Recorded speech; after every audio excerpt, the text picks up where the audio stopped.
ও 2 মাসের জন্য অত ভাবলে হবে না। আসসালামু আলাইকুম রহমতুল্লাহ বারকাতুহু। প্রিয় দর্শক মন্ডলী, কেমন আছেন সবাই? আশা করছি আলহামদুলিল্লাহ আল্লাহ পাকের অশেষ রহমতে আপনারা অনেক ভালো আছেন। আমি আলহামদুলিল্লাহ আল্লাহ পাকের অশেষ রহমত এবং আপনাদের একান্ত দোয়ায় খুবই ভালো আছি।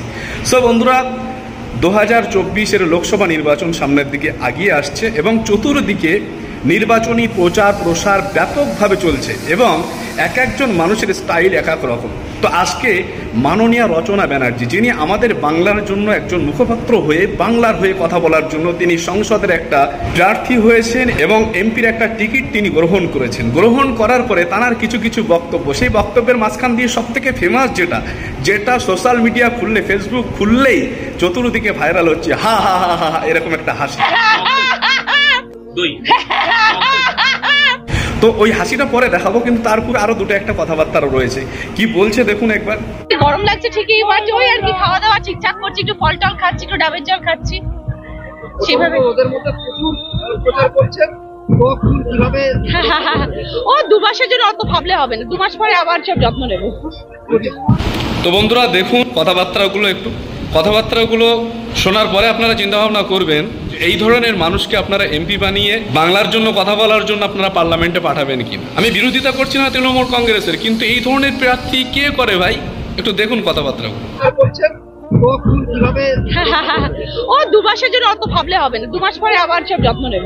তো কি বললেন যে 2 মাস একটু রোদ গরমে একটু কষ্ট করব, তারপরে সব ঠিক হয়ে যাবে। তার মানে কি 2 মাস পর আর খুঁজে পাওয়া যাবে না, তাই তো? এটাই বলতে চাইছি। মানে ভাই, মেন্টালি এখনো ফিট না সেই সমস্ত মানুষ পার্লামেন্টে গিয়ে বাংলার মানুষের জন্য কি কথাবার্তা বলতে পারে?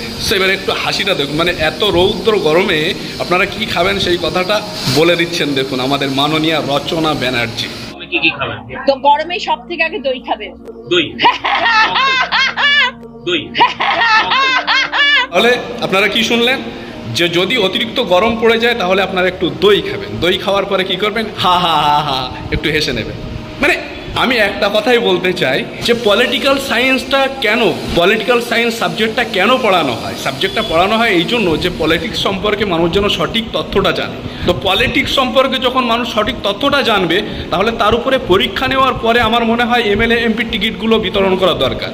কারণ সারা বাংলার মানুষের জন্য যারা পার্লামেন্টে গিয়ে কথাবার্তা বলবেন, তাদের চিন্তাধারা বা তাদের কথাবার্তা যদি এই ধরনের হয় তাহলে সাধারণ মানুষ কোথায় যাবে ভাই?